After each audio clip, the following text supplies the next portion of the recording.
Happy Sabbath po mga kakabsat. Kamusta po kayong lahat? Tayo po ngayon ay nasa extended enhanced community quarantine period. Ito po ay ibinigay ng hanggang April 30. Ngunit despite po ng fact na ito, tayo po ay patuloy na binibiyayaan ng Panginoon ng pagkakataon upang magkasama-samang muli kahit po through digital ways. Kaya po kami ay natutuwa na makasama kayo ngayon at alam po namin na gayon din po ang nararamdaman ninyo. Miss na po natin ang isa't isa. Tama po? Yan, maraming salamat po ulit. Ngayong araw na ito, ang espesyal na araw ng Sabado, ika-11 ng Abril, ang mga gaganap po para sa ating divine hour of worship ay ang mga sumusunod. Meron po tayong mga inspiration at hymn of praises na maririnig sa pamamagitan po ng videos. Maaari nyo po itong sabayan habang ito ay nagpa-flash sa inyong screen. At kasunod po niyan, ang opening prayer na ibibigay po sa atin ng ating district pastor, si Pastor Wilkinson Ayangdo. Susundan po ito ng stewardship reading at stewardship prayer na ipagkakaloob sa atin ng ating kabataan, si Brother Chris Kawi. Susundan po ito ng isa pa uling video para po sa ating hymn of consecration. Si Brother Jumar Kalim naman ang susunod na magbibigay ng ating scripture reading. Susundan po iyan ng ating pastoral prayer na ipagkakaloob po sa atin ni Brother Abraham Reliera. May sermonette po tayo ngayong umagang ito. Ito po ay ipagkakaloob sa atin ni Brother Ariel Glenn Reliera.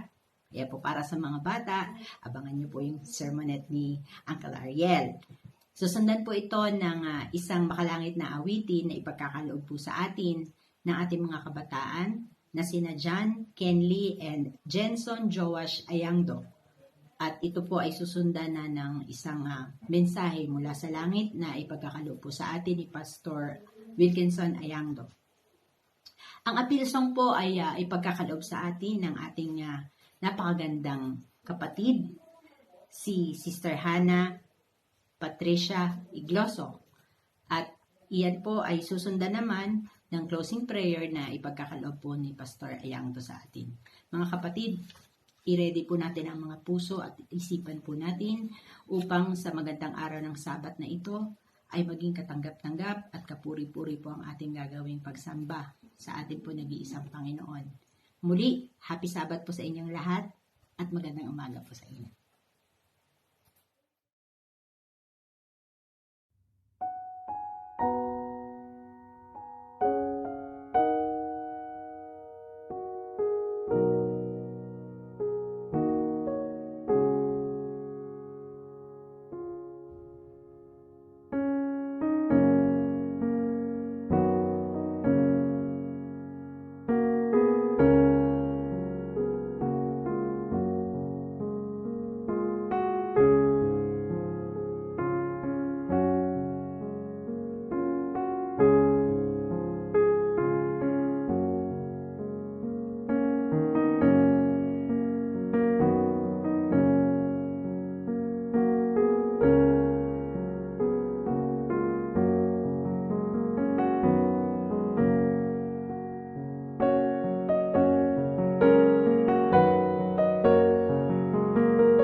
Tayo po'y manalangin mga kapatid.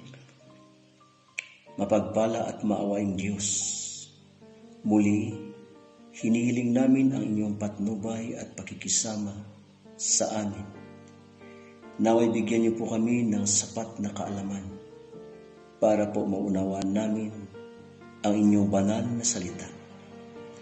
At ito'y magbibigay lakas sa aming pong pananampalataya sa inyo. Ang banal na Espiritu nawa ang siyang kikilos sa aming kalagitnaan. Ito po ang aming samot dalangin sa pangalan ni Jesus. Amen.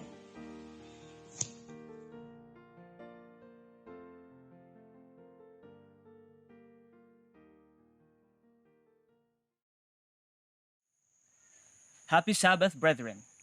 Our stewardship reading today is entitled Marilyn's Vision. Christian Record Services for the Blind celebrated its 120th anniversary 2 years ago. It started in 1898 when Austin Wilson, a young man of 26 who was blind, approached the General Conference with his idea to produce the Christian Record Braille magazine. Thankfully, many others saw his vision and volunteered, donated, and worked alongside Austin Wilson to continue the vital mission of this non-profit ministry. The U.S. National Institute of Health projects that there will be around 4 million individuals with blindness by 2050. And Lancet Global Health predicts cases will rise to 115 million worldwide.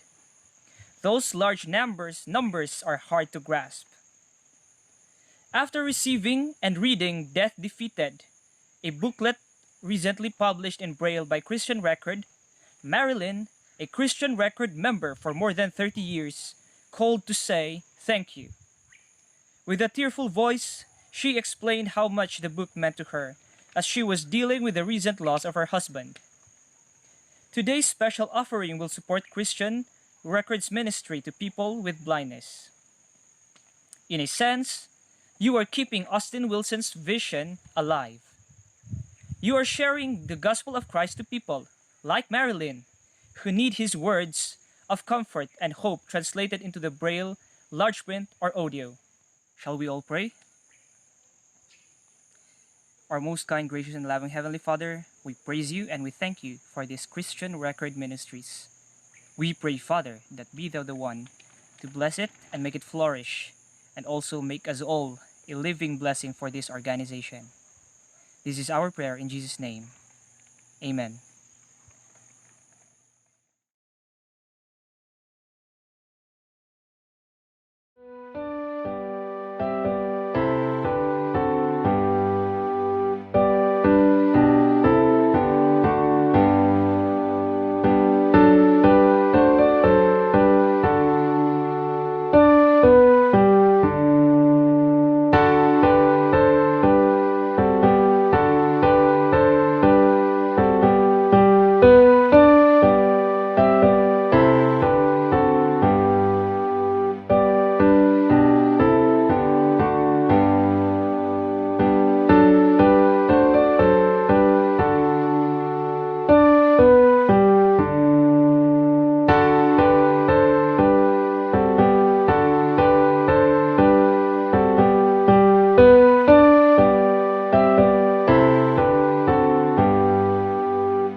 Brothers and sisters, our key text this Sabbath is found in Romans chapter 6 verse 23.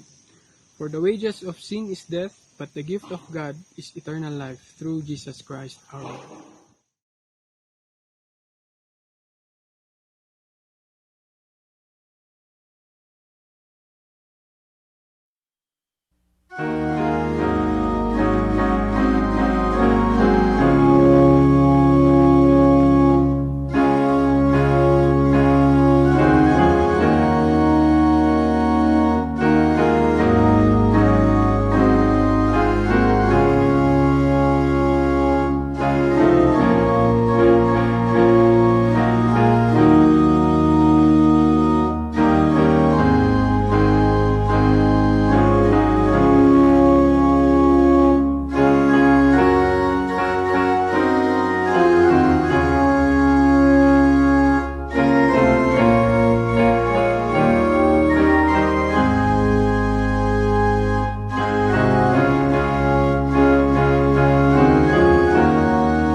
Kararag tayo kakausap.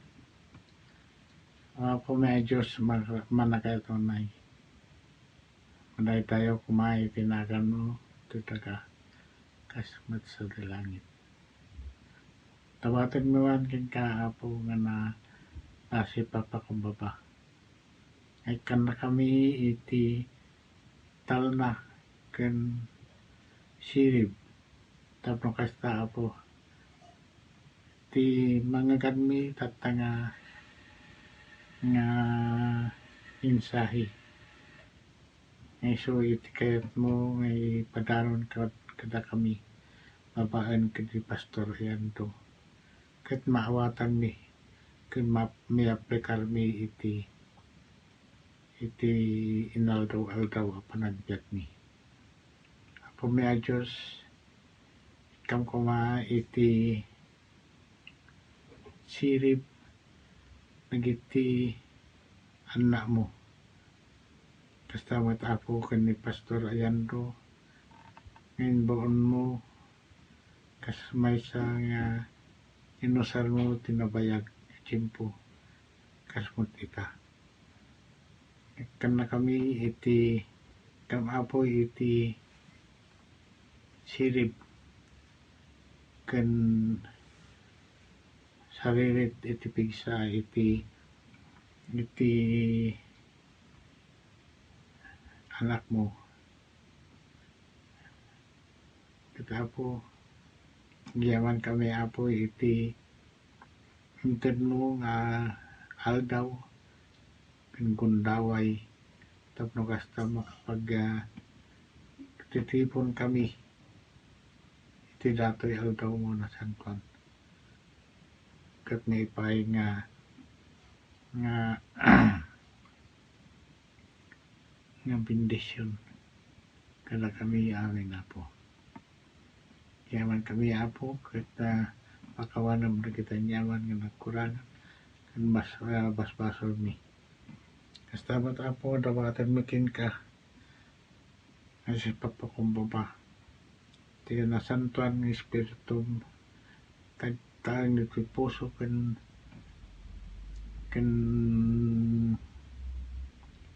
isip mi. Tamo kasta po isote agbiag mangi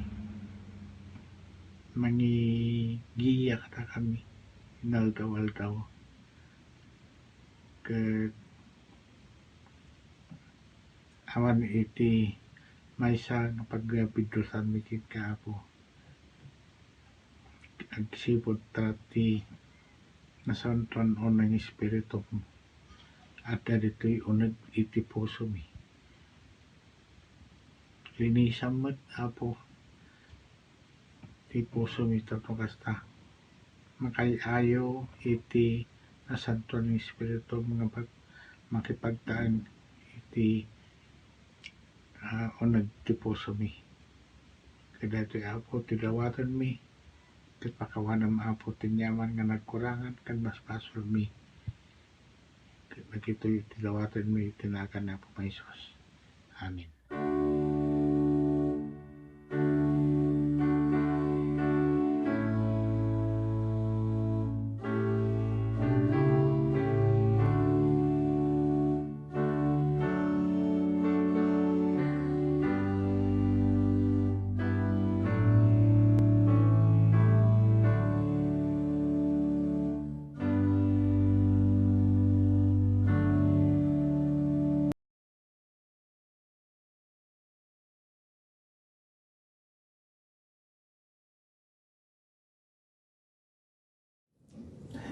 Hello! Hi there mga kids! Happy Sabbath! Kamusta kayo? Doing good? Alright! That's nice! Today kids, ang gusto kong ikwento ay hindi tungkol sa not this one, not the nature, hindi rin tungkol sa mga angels, at hindi rin tungkol sa mga apostles. Now, ang gusto kong ibahagi sa inyo mga kids ay tungkol sa, guess what? Isip-isip. It's about the gadgets. Cellphones, computers. Yan. Alam nyo ba kung bakit ito ang napili ko mga kids? Dahil, ngayon pa lang alam ko hawak nyo ng cellphone nyo, tama? O, diba? Alam nyo ba, mga kids, yung cellphone na yan, dati ang unang ginawa dyan ay may antena na malalaki, mahaba. Dala-dala yan ng mga tao noon para pumunta sa field and then they will call. Anong sumunod dyan? Sumunod dyan na yung may keypads gaya nito. And in a few years, after years, ang sumunod dyan ay touchscreen gaya ng iPhone na ito. Diba? And what else about the gadgets? Yung computer, alam nyo ba yung computer, mga kids? Nagmula yan sa abacus, katulad nito. Then, yung Mark IV, malaking computer. And then, anong sumunod? Desktop, kaya neto. Oh. And then, what's next? Ngayon, laptop na, paliit na siya ng paliit, kaya neto. Oh, diba, kids? Anong napansin nyo? Sa cellphone at sa computer. Anong napansin nyo doon? From the abacus computer to the laptop computer? And what else? The cell phone that has an antenna unto the touchscreen. Anong napansin nyo? Lahat may changes. They have their own versions. From years to years, they change. Bakit nag-change? Because people are not contented. Oo. Pero alam nyo ba mga kids kung sino ang hindi nagbabago? Guess what? Let's letter A, me. B, the church. C, Jesus. What's the correct answer? Yes, it's Jesus. Very good. Yan. Alam nyo kids, Jesus never ever change. He remained faithful. Gaya ng batang ito, katulad nyo, sabi niya, Jesus Christ is the same yesterday and today, ever. oh, di ba, mga kids? Buti pa yung bata, alam niya. So, lahat tayo din dapat alam natin that God never changed. Jesus never changed ever. Oh, di ba? Now, our key text is found in 2 Timothy 2 verse 13 says, even if we are faithless, He remains faithful. So, let us remember that God never changed. He remains faithful kahit na tayo ay faithless. Ayan mga kids, alam na natin yung mga changes of our cell phones and our computer. But there is nothing comparable that who never changed, and that was Jesus. So let us remember, mga kids, that God never changes. Ever, ever. Yan. So, let us now listen for a while to the sermon of our dearest pastor who will give the message for this Sabbath, Pastor Ayangdo. Okay? Sit back lang kayo dyan mga kids ha. Don't go away and listen to our Sabbath message. Thank you mga kids.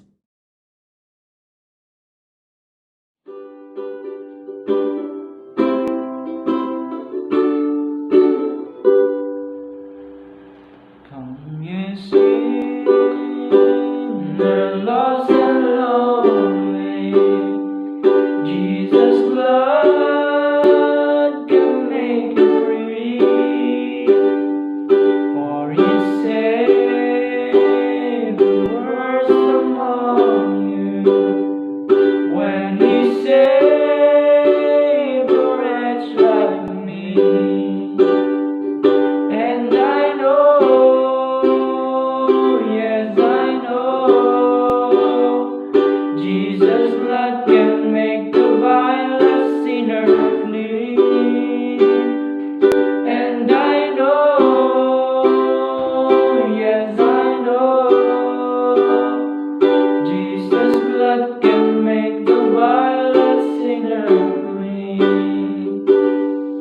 To the faith give it power, through the mountains make a way, find that water in the desert, turns the night to golden day. And I know, yes I know, Jesus' blood can make the vilest sinner clean. And I know, yes I know, Jesus' blood can make the vilest sinner clean. In temptation is holds the power of hell at bay, guides you to the path of safety, gives you grace for every day. And I know, yes I know, Jesus' blood can make the vilest sinner clean. And I know, yes I know, Jesus' blood can make the vilest sinner clean. Jesus' blood can make the vilest sinner clean. Jesus' blood can make the vilest sinner clean.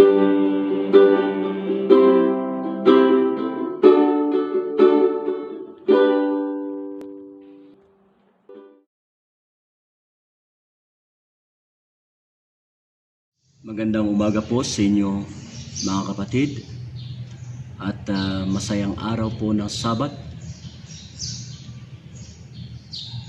Naniniwala po ako mga kapatid na sa kabila ng crisis na ito ay alam ko po na nasa mabuti kayong kalagayan. Dahil po sa tulong ng ating mapagmahal na Panginoon. At naniniwala din po ako na ang ating Panginoon na ating pinagsisilbihan ay hindi po nang iiwan sa kanyang anak na nagtatapat sa kanya. Lalong-lalo na po sa kanyang anak na nagtitiwala at nananalig sa kanyang pangalan. Tunay mga kapatid na ang COVID na ito ay nakamamatay. At marami ang taong nasaktan. Marami po ang taong umiyak. Marami po ang taong nawalan ng mahal sa buhay dahil sa coronavirus na ito. Ngunit mapalad tayo mga kapatid, at sa kabila ng trahedyang ito ay buo pa rin tayo. Buo pa rin ang ating pamilya. Buo pa rin tayo bilang pamilya ng ating Panginoong Hesus. Alam ko at naniniwala po ako, mga kapatid, na sa kabila ng ating nararanasan ngayon ay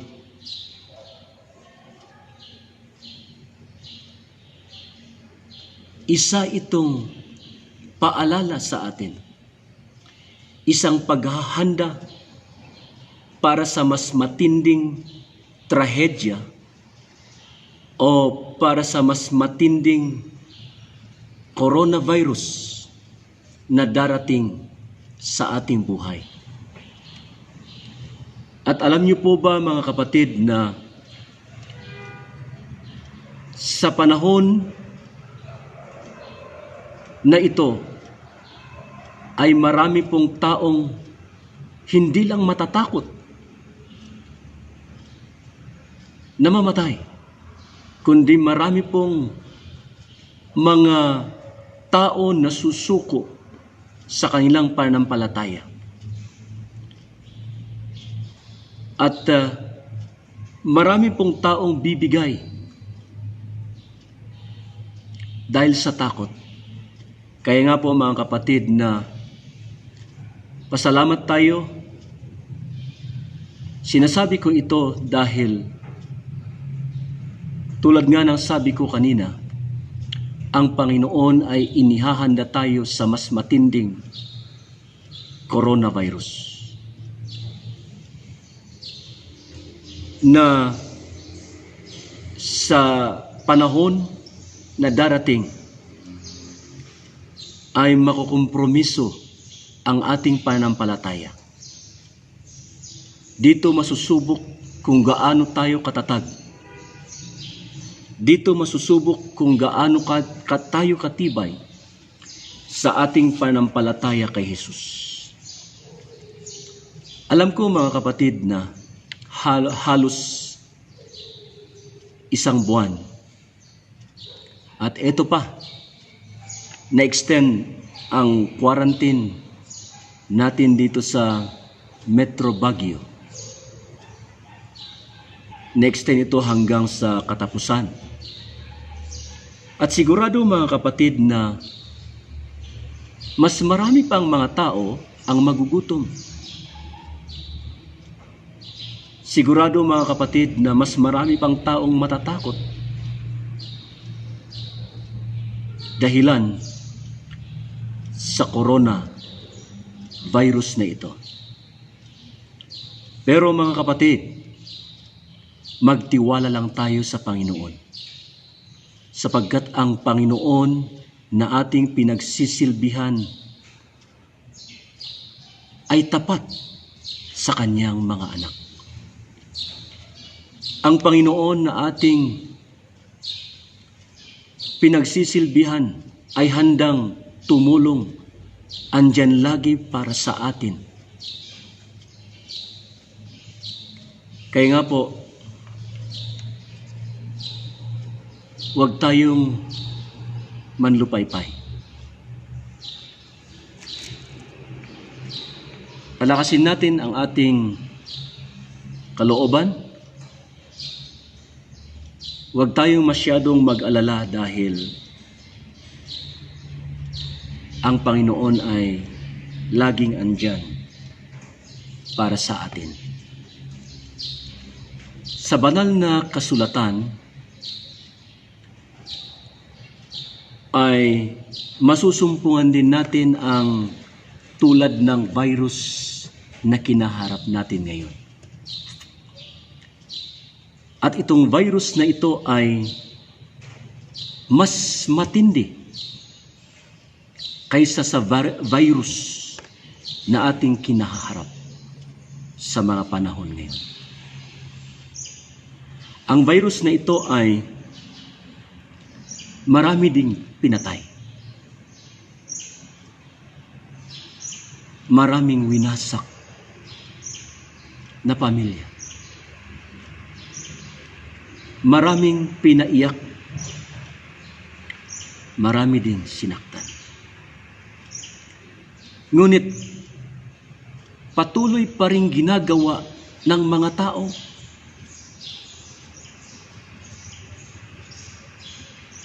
tulad ng virus na ating kinaharap ay patuloy pa rin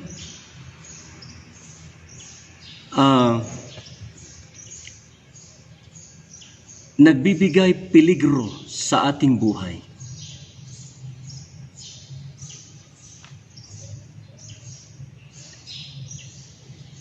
Sa binasa ng ating kapatid na matatagpuan sa Roma chapter 6 verse 23. Dito po natin makikita o mababasa kung anong klaseng virus na ito. Virus na mas delikado sa ating buhay. Virus na hindi natin namamalayan na tayo pala ay nai-infect. Hindi natin namamalayan na tayo pala ay unti-unti nang pinapatay. Aking pong babasahin sa Roma chapter 6 verse 23. Ang sabi po dito mga kapatid, babasahin ko po. Sapagkat ang kabayaran ng kasalanan ay kamatayan, datapwat ang kaloob na walang bayad ng Diyos ay buhay na walang hanggan kay Kristo Jesus na Panginoon natin. Ang sabi po, sapagkat ang kabayaran ng kasalanan ay kamatayan. Ang kasalanan, mga kapatid, ay nakamamatay. Ang coronavirus ay nakamamatay. Pero tandaan niyo mga kapatid, ang coronavirus na ito ay may gamot. Ang coronavirus din na sinasabi ng banal na kasulatan ay may kagamutan. Ang kagamutan lamang ay walang iba kundi si Kristo. Wala nang iba. Si Kristo lamang ang makagagamot sa atin sa virus na ito. At alam niyo mga kapatid, may mga tatlong bagay na simpleng bagay na gagawin natin para makaiwas sa virus na ito. Para makaligtas tayo sa virus na ito. Kung may mga bagay, kung may mga tips na binibigay ng gobyerno para makaiwas tayo sa coronavirus na kinaharap natin ngayon, meron ding mga bagay na gagawin natin para makaiwas sa virus na sinasabi ng banal na kasulatan. Una, laging bigyan ng oras ang pagbabasa ng ating banal na kasulatan, ang ating Biblia. Kung minsan mga kapatid ay ini-ignore natin ang ating pagbabasa. Pero hindi niyo po ba alam, sa ating pagbabasa ay malalaman natin kung ano ang tama at mali. Sa ating pagbabasa mga kapatid ay malalaman natin kung ano ang mangyayari sa hinaharap. Nire-remind tayo na maghanda sa darating na panahon, sa darating na mga trahedya sa ating panampalataya. Ang sabi po sa Revelation chapter 1 verse 3, babasahin ko po mga kapatid. Revelation chapter 1 verse 3. Mapalad ang bumasa at ang nangakikinig ng mga salita ng hula at tumutupad ng mga bagay na nangasusulat doon, sapagkat ang panahon malapit na. Ano po ang sinasabi dito mga kapatid? Ang panahon ay malapit na.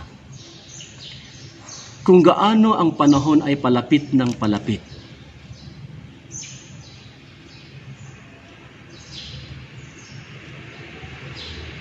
ganon din ang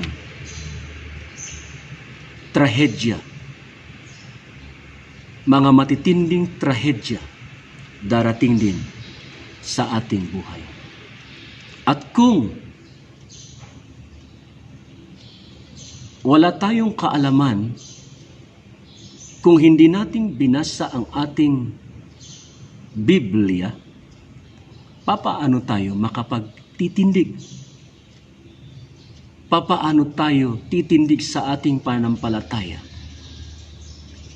sa mga pagsubok na darating sa ating buhay? Kaya nga po ang sabi ng talata na ating binasa, mapalad. Kaya mga kapatid, mapalad ang laging nagbabasa ng kanyang Biblia. Dahil ang ating pagbabasa ng ating Biblia ay mas lalo tayong tatatag sa ating pananampalataya. At kahit anong pagsubok dumating, hindi tayo matitinag sapagkat alam natin na ang ating Panginoon ay andyan para sa atin. Pangalawa, mga kapatid, laging hilingin ang patnubay ng banal na Espiritu. Kung gaano kahalaga ang ating pagbabasa mga kapatid sa ating mga Biblia, ganun din ang patnubay ng banal na Espiritu. Kailangan po natin ang patnubay ng banal na Espiritu para makita natin kung ano ang tama at mali. Para maiayos natin ang ating buhay para sa ikalawang pagdating ng ating Panginoong Hesus. Para makaiwas tayo sa coronavirus na ito. Coronavirus na sinasabi ng banal na kasulatan sa Roma chapter 6 verse 23 na ang kasalanan at ang kasalanang ito ay nakamamatay. At ang tangi lamang makalulunas nito, makapagbibigay lunas, ay ang ating Panginoong Hesus. Sa Juan chapter 16 verse 13, aking pong babasahin sa Juan Buklatin po natin ang ating mga Bible. Juan chapter 16 verse 13. Ang sabi po dito, gayon may kung siya ang Espiritu ng katotohanan ay dumating, ay papatnubayan niya kayo sa buong katotohanan, sapagkat hindi siya magsasalita ng mula sa kanyang sarili, kundi ang anumang bagay na kanyang marinig. Ang mga ito ang kanyang sasalitain at kanyang ipapahayag sa inyo ang mga bagay na dating. Napakaganda mga kapatid. Napakaganda mga kapatid na tayo ay sumunod sa udyok, sa patnubay ng banal na Espiritu. Kasi ang sabi po dito sa huli nating binasa, at kanyang ipahahayag sa inyo ang mga bagay na dating. Tunay po mga kapatid na napakabuti, napakahalaga ang sumunod sa patnubay, sumunod sa banal na Espiritu. Dahil ang hangad ng ating Panginoon ay mapabuti tayo. Mapabuti ang ating panampalataya. Ang hangad ng ating Panginoon ay tatatag tayo sa ating panampalataya na kahit anuman ang pagsubok na dumating sa ating buhay, ay hindi tayo matitinag dahil alam natin at naniniwala tayo na ang Panginoon ay darating at ibibigay sa atin ang buhay na walang hanggan.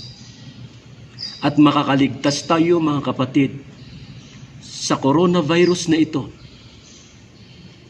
virus ng kasalanan, kasalanang nakamamatay. At sa tulong ng banal na Espiritu, tayo ay makakaligtas. At sabihin natin, handa tayo. Kung anuman ang mangyari, handa tayo sa malapit ng pagdating ng ating Panginoong Hesus. Napakaganda mga kapatid. Tulad ng ating pagsunod sa ordinance ng city o sa mga barangay kung saan tayo nabibilang. Tulad ng ating pagsunod sa ordinance na pag tayo lumabas ay magsusuot tayo ng mga maskara, mga mask, para makaiwas tayo sa virus na ito o sa COVID-19 na ito. Maraming mga tips na sinasabi ng mga tao sa gobyerno para tayo makaiwas. Pero mas lalo sana mga kapatid na gawin natin ang palatuntunan ng banal na Biblia, dahil ang coronavirus na ito ay matindi. Dahil ang coronavirus na ito ay talagang nakamamatay. Nakamamatay, mga kapatid. At walang ibang makapagbibigay lunas kundi ang Panginoon lamang.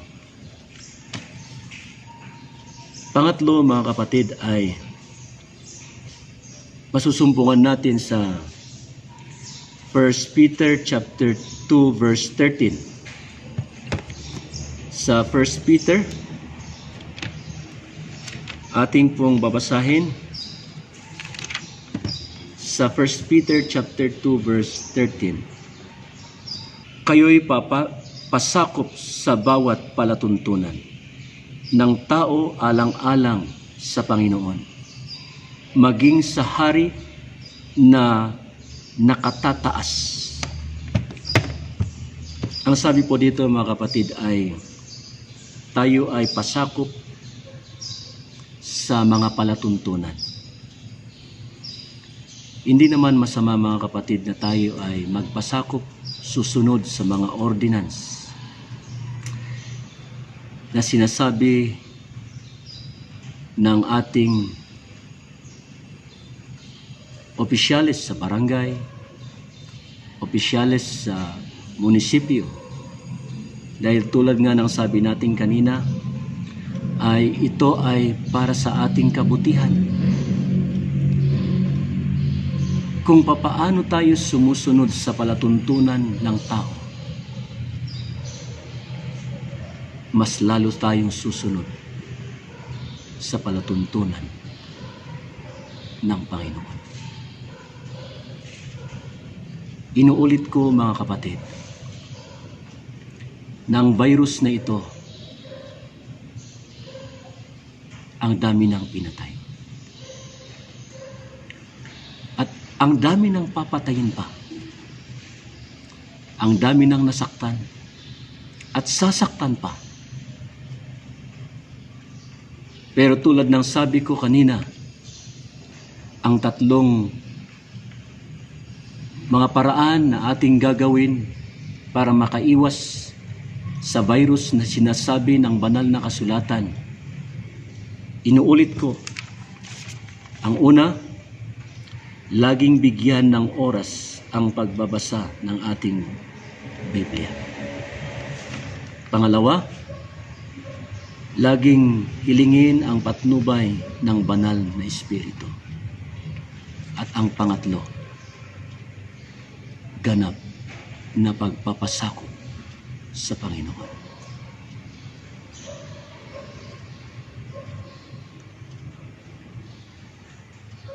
Ang pagpapasakop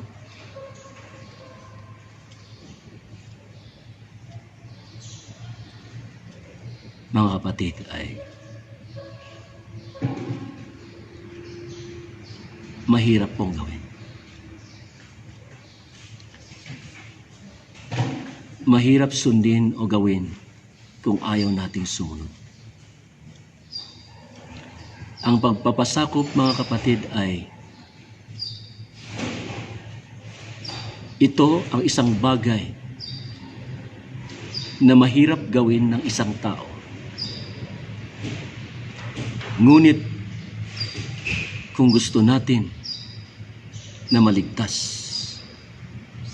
sa virus na ito, kailangan nating magpasakop ng buong buo sa Panginoon. Kailangan nating isipin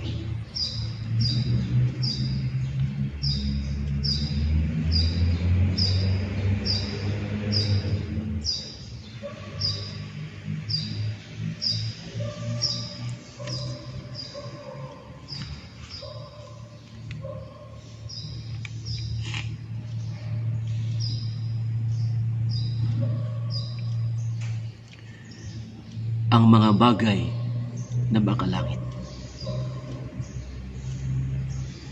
Mahirap manindigan sa katotohanan kung kulang po ang ating kaalaman.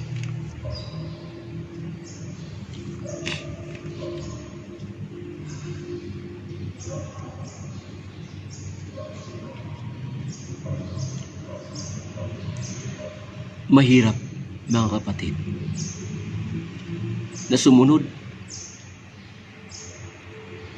sa banal na Espiritu kung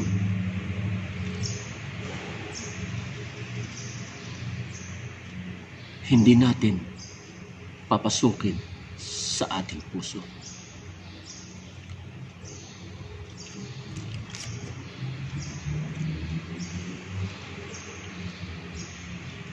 Mahirap magpasakop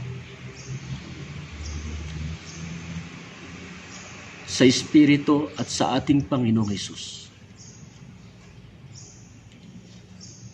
Kung may mga bagay na ating itinatago sa ating sarili, itinatago na ang akala natin ay walang nakakaalam,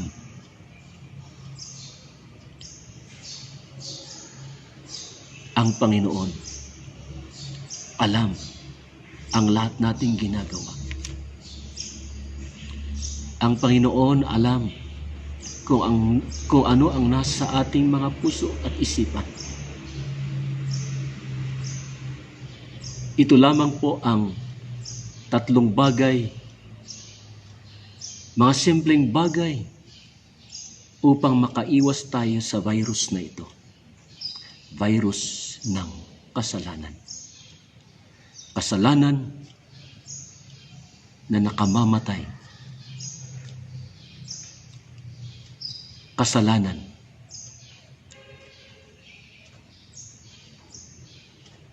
na nagbibigay sa atin ng kamatayan. At alam ko po mga kapatid na sa tulong po ng ating Panginoong Hesus ay magagawa nating umiwas. Magagawa nating mapagtagumpayan ang virus na ito.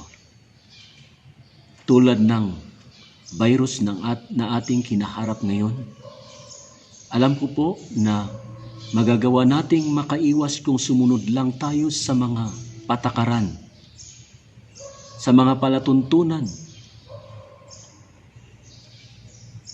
Ganon din po, alam ko po na makakaiwas tayo sa virus na sinasabi ng banal na kasulatan kung sumunod tayo sa ating Panginoong Hesus. Kung bigyan natin ng panahon ng ating Biblia na mabuklat. Kung sundin natin ang patnubay ng banal na Espiritu at kung pasakop tayo ng buong-buo sa ating Panginoong Hesus. Mga kapatid,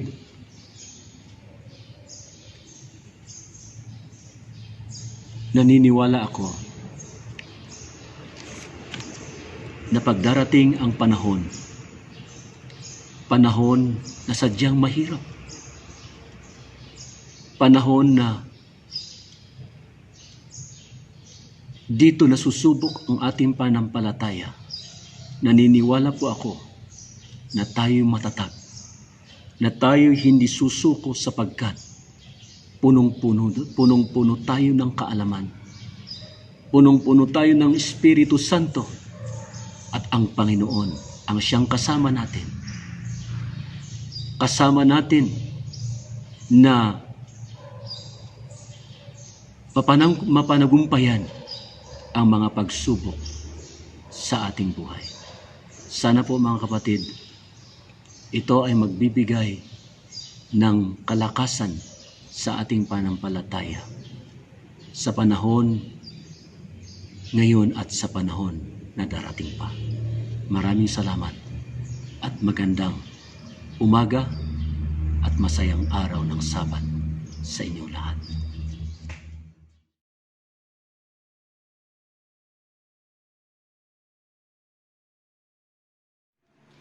Magandang umaga po sa inyong lahat mga kapatid at happy Sabat. Ako po ay nagagalak sa umagang ito sapagkat nabigyan ako ng pagkakataon na ibahagi sa inyo ang salita ng Panginoon sa pamamagitan ng aking pag-awit. Sa mga nararanasan po natin sa ating mundo, sa ating bansa, ay alam ko na ang Panginoon ay may mensahe para sa ating lahat. Sapagkat sa langit na bayan, ang lahat ng ito ay hindi na natin nararanasan. There will be no more night, no more pain, no more tears. Never again. Kaya awitin ko po ang No More Night at nawa, mabless po kayo sa araw na ito. The timeless sea, earth and heaven will pass away. It's not a dream, God will make all things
never crying again.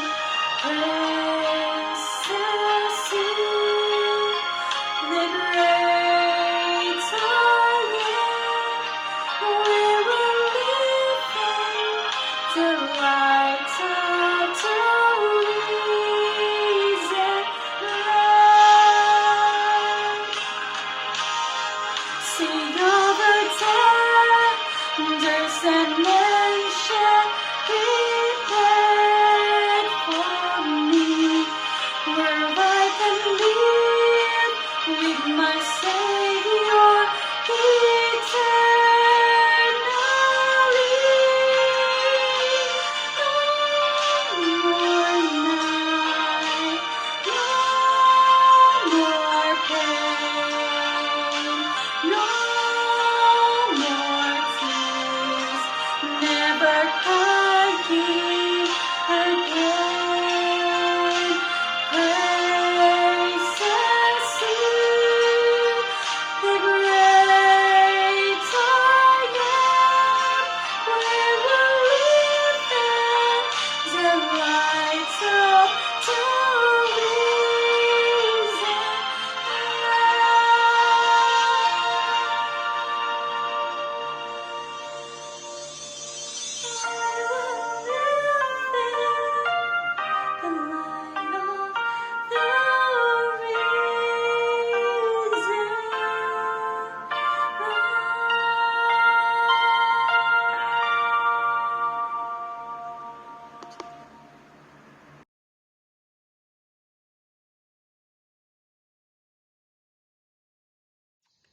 Tayo po'y manalangin mga kapatid. Binabalik namin ang papuri at pasasalamat sa inyo, banal na Diyos. Sa mga paalala na aming narinig, tulungan niyo po kami, Panginoon, na lalo pang titibay sa mga pagsubok na darating sa aming buhay, Kristiyano, at panghawakan ang pangako ng aming Panginoong Hesus upang sa kanyang pagbalik, masumpungan kami na nagtitiwala at nagtatapat sa kanya. Ang iyon nawang pagpapala at pag-iingat ang siya naming maranasan, ngayon at magpakailanman. Amen.